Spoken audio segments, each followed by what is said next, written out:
आज most important video पर देखो आज आम +3 fast year MDC Odia Odia गोटे लंग क्वेश्चन एटा प्राय एग्जाम आसे जोटा कि तुलनात्मक साहित्य संज्ञा एवं तार स्वरूप है। तुलनात्मक साहित्य संज्ञा एवं तार स्वरूप एटा लंग क्वेश्चन गोटे आसे आपमनकर +3 फास्ट सेमिस्टर है। तो देखो आज आम आरंभ करवा जोटा कि तुलनात्मक साहित्य संज्ञा स्वरूप यहाँ आमर यूनिट 1 रोचे है। यूनिट 1 रे रोचे आमर तुलनात्मक साहित्य संज्ञा एवं स्वरूप जो मैंने एमडीसी ओडिया नहीं। तो देखो ता पूर्व चैनल को नुआ आसाला चैनल को सब्सक्राइब कर जातु जहाँफल प्रत्येक दिन आम सब ये क्लास टे करवा है। प्राय मु ओडिया ऑनर्स जो मैंने नहीं ओडिया ऑनर्स प्रत्येक मु माने यूनिट 1 और यूनिट 2 रो क्लास मु सारी आप देखी ना जाकि देखिपारे प्लेलिस्ट को कि तार मु डिस्क्रिप्शन तले तार वीडियो देदेवी आप जाकि देखिपारे है। ओडिया ऑनर्स कोर 1 और कोर 2 रो दुईटी क्लास शेष कर सारी है। आज आम पढ़ा जोटा कि कंपलसरी माने मल्टी डिसिप्लिनरी जोटा कि एमडीसी कह जाए तुलनात्मक साहित्य यहाँ आपको देखो प्राय आप चूज करके सब्जेक्ट आप नहीं था है। तो चलते वीडियो को स्टार्ट करवा। तो प्रथम आम जाना तुलनात्मक कहले कौन बुझ तुलनात्मक जोटा आम इंग्राजी में कहुए कंपेयर है। इंग्राजी में आम कंपेयर बोली कही था। तो देखो तुलनात्मक अर्थ आप बुझंतु तुलना करवा है जनक सहित आउ जन सहित तुलना करवा माने माने देखो मु सरल भाषा आपको बुझेबा चेष्टा करी।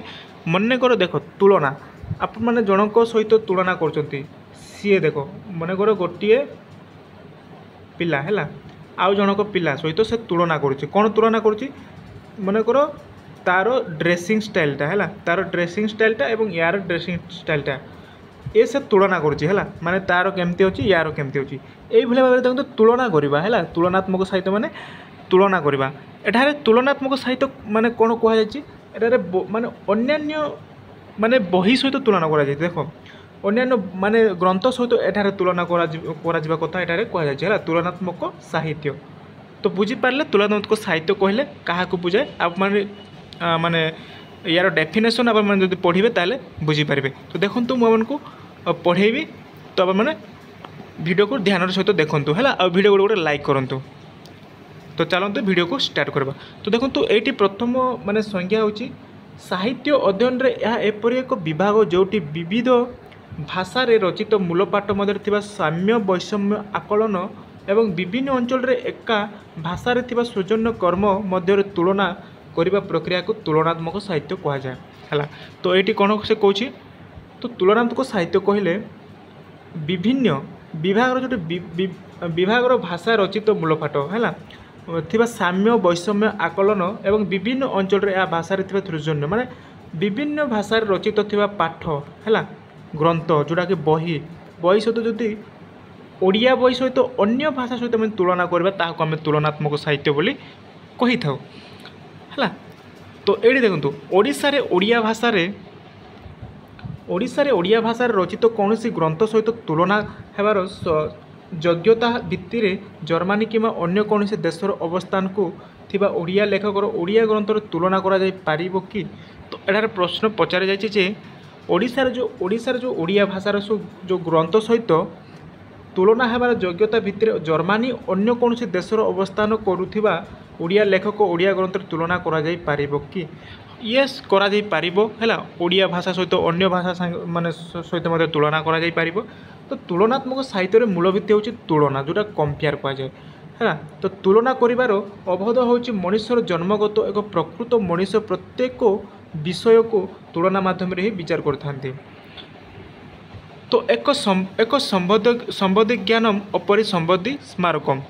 तो यार अर्थ देखो उपरोक्त कथा अनुसार जो दुईटी वस्तु मध्य संबंधित निहित सेमानक मध्य गोटे को देखिले अन्य वस्तु को स्मृति मध्य को सहज स्मृत भाव अवतरण करिथाए पाश्चात्य साहित्य परिमंडल होइछि गृहीत। मात्र कथाटी चिंता कला बेले स्वतः मन भितर प्रश्न उठे यह जेपरि पाश्चात्य साहित्य एक समीक्षित पद्धति तेबे प्राच्य साहित्य तत्व कौन यह कौन यही कौन सी पद्धति नथिला कि बोली यार प्रश्न कर। तो देखो ये बुझीपारे देखो साहित्य कर्म ଅତି କମ୍ରେ 2ଟି ସାହିତ୍ୟର ଅଧ୍ୟୟନକୁ ତୁଳନାତ୍ମକ ସାହିତ୍ୟ ଅଧ୍ୟୟନ ବୋଲି କୁହାଯାଏ।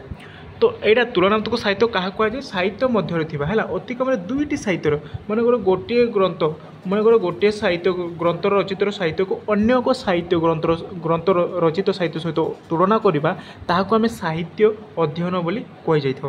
ତ ତୁଳନାତ୍ମକ ସାହିତ୍ୟ 2ଟି ସୃଷ୍ଟି ମଧ୍ୟରେ କେବଳ ବିଷୟବସ୍ତୁଗତ ବା ଚରିତ୍ରଗତ ତୁଳନା ନୁହେଁ, ବରଂ 2ଟି ସୃଷ୍ଟି ସହ ସାମଞ୍ଜସ୍ୟ ଥିବା ଅନ୍ୟାନ୍ୟ ସୃଷ୍ଟିଗୁଡ଼ିକୁ ଆଲୋଚନା ପରିସରକୁ ଆଣି ଏମାନଙ୍କ ଭିତରେ ଥିବା ସାଦୃଶ୍ୟତା, ପ୍ରଭାବ, ତଥ୍ୟ, ବର୍ଣ୍ଣନା ଆଦିକୁ ବିଶ୍ଳେଷଣ କରିବା। ତ ଦେଖନ୍ତୁ ଏଇଠି କୁହାଯାଇଛି ଯେ ଆଉ ଏକ ବିଶେଷ କଥା ହେଉଛି ଗୋଟିଏ ଭାଷାରେ ରଚିତ 2ଟି ସାହିତ୍ୟ ବା 2ଟି କବିଙ୍କ ସମ୍ପର୍କରେ ତୁଳନା କରାଯିବାକୁ ତୁଳନାତ୍ମକ ସାହିତ୍ୟ କୁହାଯାଏ ନାହିଁ ହେଲା।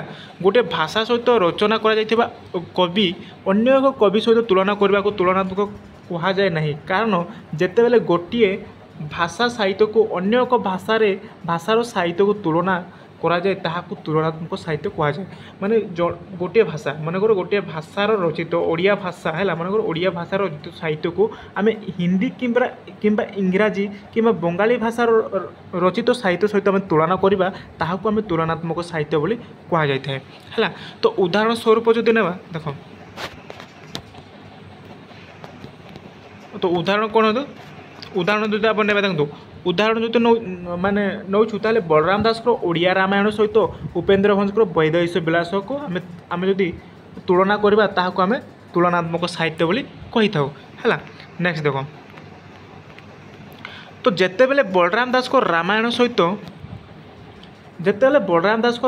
ସହିତ ତୁଳନା ତୁଳସୀ ଦାସଙ୍କ ଦ୍ୱାରା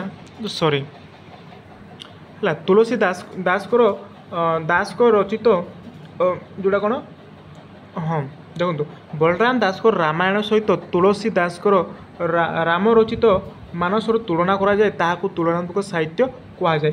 ଠିକ୍ ସେହିପରି ରାଷ୍ଟ୍ର ବାହାରକୁ ଚାଲିଗଲେ ଫକୀରମୋହନ ସେନାପତିଙ୍କ ଉପନ୍ୟାସକୁ ଟମାସ ହାର୍ଡିଙ୍କ ଉପନ୍ୟାସ ସହ ତୁଳନା କରାଗଲେ ତାହାକୁ ତୁଳନାତ୍ମକ ସାହିତ୍ୟ ବୋଲି କୁହାଯାଏ ହେଲା। ତ ଏଇଭଳିଆ ଉଦାହରଣ ଟିକେ ଆପଣ ଦେବେ ଯେଉଁଟାକି ଉଦାହରଣ କୁହାଯାଉଛି ଫକୀରମୋହନ ସେନାପତି ତାଙ୍କର ଉପନ୍ୟାସ କ'ଣ 6 ମାଣ 8 ଗୁଣ୍ଠ ହେଲା 6 ମାଣ 8 ଗୁଣ୍ଠ ଉପନ୍ୟାସ ସହିତ ଟମାସ ହାର୍ଡିଙ୍କର ଉପନ୍ୟାସ ସହିତ ତୁଳନା କରାଯାଏ ତାହାକୁ ଆମେ ତୁଳନାତ୍ମକ ସାହିତ୍ୟ ବୋଲି କହିଥାଉ ହେଲା। ନେକ୍ସଟ ଦେଖନ୍ତୁ 1848 ମସିହାରେ ଇଂରାଜୀ ସାହିତ୍ୟରେ ମାଥ୍ୟୁ ଆର୍ନଲ୍ଡ କମ୍ପାରିଜନ୍ ଶବ୍ଦ ପ୍ରୟୋଗ କରୁଥିଲେ। ଏଇଟା ସର୍ଟ କ୍ୱେଶ୍ଚିନ୍ ଆସେ ହେଲା। 1848ରେ ଇଂରାଜୀ ସାହିତ୍ୟରେ କିଏ କମ୍ପେୟାର ଶବ୍ଦ ପ୍ରୟୋଗ କରୁଥିଲେ? ଏଇଟା ଆପଣଙ୍କର ମାଥ୍ୟୁ ଆର୍ନଲ୍ଡ ହେଲା କମ୍ପାରିଜନ୍ ଯେଉଁଟା ଶବ୍ଦ ପ୍ରୟୋଗ କରିଥିଲେ। ତ ଲାଟିନ୍ ଶବ୍ଦ ଗ୍ରୀକ୍ କମ୍ପେୟାରିଓ ଫ୍ରେଞ୍ଚ ବାଟ ଦେଇ କମ୍ପାରିଜନ୍ ହୋଇ ଇଂରାଜୀ କମ୍ପେୟାର ରୂପ ପ୍ରଚଳିତ ହୋଇଛି। ତ এইটা আপনার মনে রাখুন দেখ মানে কম্পারিজন কেউ ভলে মানে প্রচলিত হয়েছে দেখুন এইটা কোণ লাটিন শব্দ গ্রিক শব্দ কম্পেয়ার है जोटा कि कंपेयर कहुए कंपेयर इंग्रेजी में कंपेयर कहुए फ्रेंच बाट दे कंपेरिजन होइथिबा इंग्राजी रे कंपेयर रूप प्रचलित होइछि। सर्ट क्वेश्चन आपको आसे मन रखु। तो भारतीय विचारधारा यार कंपेयर प्रतिशब्दटी हूँ तुलना है कंपेयर प्रतिशब्द हूँ तुलना तुलयुक्त अनयुक्त समान आपंकर कौन तुलना जार व्युत्पत्तिगत ये आपंकर क्वेश्चन आसे तुलनार व्युत्पत्तिगत कौन आप लिखे तुल है युक्त अनयुक्त आ इक्वाल टू समान तुलनार व्युत्पत्ति अर्थ। तो यह गला आपंकर तुलनात्मक साहित्य क्या कहुए आप बुझीपारे देखो एवं आम जानवा तुलनात्मक साहित्यर संज्ञा कौन किए कौन कही है। तो ये देखो प्रथम तो भात्याहास्क मतरे कौन कहते विभिन्न साहित्य अध्ययन और ए गोटिक सहित अन्यर निहित संपर्क अनुध्यान और अनुशीलन ही तुलनात्मक साहित्यर लक्ष्य है। ये कहते कौन भात्याहास्क मतरे कहते नहीं देखो गेयार मतरे कौन कहते तुलनात्मक साहित्य आंतर्जातिक संपर्क एक यथार्थ इतिहास ये कहते गेयार मतरे। जे एम कार्य मतरे कौन कहते जे एम कार्य मतरे तुलनात्मक साहित्य इतिहासर एक शाखा जहाँ साहाय्य अंतर्जातीय संपर्क गभीर अध्ययन और घटनावलीर संपर्क निरूपण कराए जेपरिक बायरन सहित पुस्टिन और गेटे सहित कारे प्रभुतिर तुलना कराए ये कहते जीएम कारे मत है। नेक्स्ट देखो नेक्स्ट कहते देखो मिनिमम आपण मानक संज्ञा 5टी कि 6टी लिखा पड़ो तार संज्ञा स्वरूप जब आसूसी ताल संज्ञा आपको 5-6टी लिखा पड़ो है किए कौन कहते। नेक्स्ट देखो आनासाइट रेभेन मतरे कहते तुलनात्मक साहित्य एक आधुनिक विज्ञान जहाद्वारा साहित्य थी विभिन्न समस्या संपृक्त और प्रभाव आदान प्रदान कार्य संपर्क में गवेषणा कर ये आनासाइट कहते। नेक्स्ट क्वेश्चन रवींद्रनाथ परामर्श रवींद्रनाथ परामर्श देते मातृभाषा रचित साहित्य और प्रादेशिकतार क्षुद्रतार मुकुली विश्वर अन्य लेखक मान रचन प्रतिफलित विश्व सर्वजना प्रति आग्रह प्रकाश करने को रवींद्रनाथ परामर्श देते है। नेक्स्ट 6 नंबर विजय कुमार दास कहते 2 वा ततोधिक साहित्य सृष्टि मध्य सादृश्य और वैसादृश्य गुड़िक तुलनात्मक साहित्य को विचार कले ताहाको आमे तुलनात्मक साहित्य कहुए यह थी संज्ञा है। देखो तुम स्वरूप संज्ञा स्वरूप स्वरूप आप पॉइंट दे लिखे कि पाराग्राफ टाइप लिखिले भी चलो। ये देखो स्वरूप तुलनात्मक साहित्य आंचलिक ठार अंतर्जातीय स्तर पर्यंत प्रलंबित होता एक स्वरूप व्यापकता परिलक्षित होता है। तो प्रति राष्ट्र संस्कृत जीवनधारा लोकतत्व गुड़िक से राष्ट्र सर्वजनशील साहित्य प्रतिफलित होता है। राष्ट्र राष्ट्र मध्य सामाजिक सांस्कृतिक विभेदता थिबारु यार प्रभाव तुलनात्मक साहित्य लक्ष्य करा जाई थाए। अच्छा ग्रंथ तुलनात्मक साहित्य ग्रंथ तुलनात्मक साहित्य केतोटी दृष्टिकोण हाँ स्पेक्ट है उल्लेख करा जायछि जोटा कि ये देखो तुलनात्मक साहित्यर स्वरूप ये हूँ लोकधारा है लोकधारार कौन कौन सब रोचे देखो तो लोकधारा हूँ प्रति साहित्यर प्राण मातृभाषा रचित साहित्य निज मातृभूमि निजर प्रभाव सांस्कृतिक न्यास गुड़िक परोक्ष व प्रत्यक्ष भाव संसार स्वीकार करता है। लेखक जो सभ्यता भितर विकसित होता है से सभ्यतार दुनियाटी लेखक व्यक्ति चिंतन और चित्र को बारंबार प्रभावित करें एपरी हो पारे जे लेखा और लेखक गोटे लोकधारा हो पारती नहीं। प्रभाव कौन सब प्रभाव पकाउछि देख कौन सी लेखा बा लेखक मौलिक नुहति बोली कहुए आज आम जहाँ लिखापी मनस्थ करुचे ताहा पूर्वर कौन से भाषार लेखा सारी थाए। तो जड़े लेखक लिखा पूर्व उक्त ज्ञान तथ्य चिंता को अध्ययन सूत्र अन्य एक लेखारू संग्रह करता है। जदि से जड़े कौन लेखिबार पूर्वर उक्त ज्ञान से माने संग्रह करके लिखि थाए नहीं तुम समालोचना क्रिटिसाइजन कौन हो तो समालोचना तुरंत साहित्यर विशेष लक्षण अटे। तो मूल पाठ को समालोचना माध्यम आलोचक यहाँ अन्य पाठ सह जोड़ा रही है। तो तुलनात्मक साहित्यर समालोचना पदटी एक बहुमुखी हो पारे। तो समालोचक बहु श्रृंखलीय बा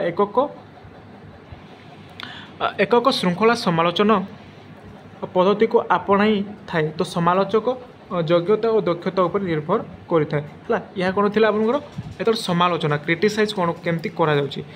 नेक्स्ट देखो अनुवाद ट्रांसलेशन जहाँ कहुए ट्रांसलेशन कौन तुलनात्मक साहित्य अनुवाद को प्रोत्साहन देता है। 2 वा ततोधिक साहित्यकृत समूहर तुलनात्मक समालोचना होथिबा जो मूलपाठ भिन्न कृति गुड़िक अनुवाद आवश्यक होता है। तो मूलपाठ को अनुवाद माध्यम नुआ पाठ मान पाखरे पहुँचाई थाए गोटे निर्दिष्ट भाषा गोष्ठीर पाठक को यही आवश्यकता पूर्ण करने अनुवाद करा जाए। देखो अनुवाद माने कौन आमको साहाय्य करुचे देखो मन कर गोटे नुआ पाठ को आम जदि माने जानिबारे है गोटे नुआ पाठ जानिबारे माने आम को कौन कर आग्रह करने को साहाय्य करुचे है आम प्रत्येकटी आम अनुवाद द्वारा जानीपार। नेक्स्ट देखो विशेष वर्गर साहित्य विशेष वर्गर साहित्य कौन तुलनात्मक साहित्य विशेष वर्गर साहित्य रचना गुड़ी आग्रह सहित विश्लेषण करता पृथ्वी में जिते जनगोष्ठी अच्छा समस्त जीवनधारा स्वतंत्र यही स्वतंत्र से साहित्य प्रतिफलित होता है प्रति वर्गर साहित्य जन्मलग्न विकास और क्षय हो तुलनात्मक साहित्य मध्यम से गुड़िक आलोकित कराए यहाँ विषय जोटा जेनेल है जोटा कि जेनेल तो देखो ये मोस्ट इंपोर्टाट कौन रोचे मुझे कहीदे क्वेश्चन अच्छे माने आप लंग क्वेश्चन कौन आसे केवल आप तुलनात्मक साहित्य संज्ञा और स्वरूप है केवल संज्ञा और स्वरूप आप मन रखु संज्ञा और तार स्वरूप मैंने क्वेश्चन आसे लंग क्वेश्चन आसे गोटे संज्ञा स्वरूप तुलनात्मक साहित्य संज्ञा और स्वरूप आलोचना कर बोली लंग क्वेश्चन आसे है स्वरूप आपको माने लंग क्वेश्चन आसे नहीं आसे किंतु तार माने एक्सट्रा है अन्य गोटे क्वेश्चन पकई दिए से तेणुक यहाँ देखो आपंकर जोड़ा कि मोस्ट इंपोर्टाट तुलनात्मक साहित्यर संज्ञा स्वरूप यूनिट 1 आज शेष हो जाए नेक्स्ट आम पढ़ा देखो यूनिट 2 रे अच्छे जहाँ भी आम नेक्स्ट भिडियो आने है तो देखो ये मुझे भिडियो को रखुची आशा करूँ माने भिडियो किसी मात्रा माने हेल्पफुल हो पार आशा करूँ समस्ते बुझीपारे तुलनात्मक साहित्य कहले कौन बुझ है तो देखो ये मुझे भिडियो को रखुचे आशा करुँचे माने भिडियो बुझीपारे धन्यवाद।